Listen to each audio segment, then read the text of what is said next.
If only forever lasted a moment, if only a moment lasted forever.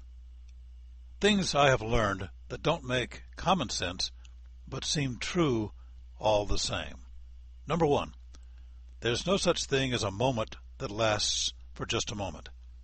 It's been 60 years since I last rolled myself around the backyard inside an old oil drum, but that moment plays itself back to me whenever I recall the good times of being a child who had nothing to worry about but mosquito bites, Orange Crush colas, and the next playmate's visit. That moment has lasted nearly a lifetime. Number two, time never proceeds at an even pace. Waiting in a soundproofed dentist's office while frowning people disappear through a doorway and later come hobbling out, transmogrified, is a time-altering experience. 10 minutes seem like 10 hours, but one sweet first and only kiss from a girlfriend you'll never see again occurs in an instant, and you wish it had lasted an hour.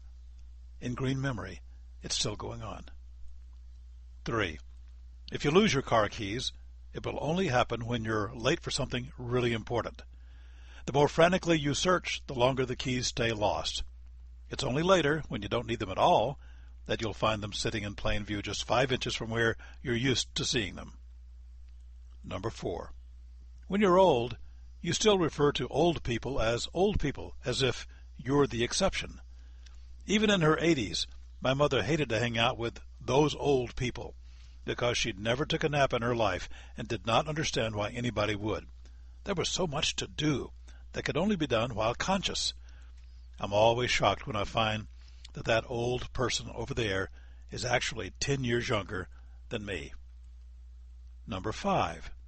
I'll always be 20 years old. No matter what age I attain, I never feel that I'm over 20. When I glimpse myself in the mirror, I mutter, "What alien being has thrown my body away and replaced it with this Halloween costume? Holy moly!" Nature is some jokester. Number 6. I'll never get it all said. I've been writing at least one personal column or story a week for 35 years now, not to mention all the stories and columns I wrote during earlier decades when I had to write what my bosses required.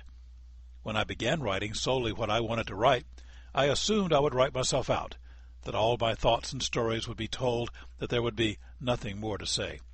But each time I sit at the keyboard, apply pencil to pad, ink some thought on a wavered napkin, I am amazed that once again something gets said. What's this all about? Number 7. Even if I don't think it's important, you just might, and vice versa. Writing down thoughts and feelings and inspirations, if done honestly and spontaneously, just might mean something to somebody who reads them. So it's important that the writers of words refrain from making judgments about what is written. You and I are not competent to determine what is important and what is unimportant, so we should get out of the way of what we write and allow other readers and other generations to conduct the critiques. We are merely taking dictation from our innards. Let it happen. That's all I have to say at this moment, but beware of the next moment and the next.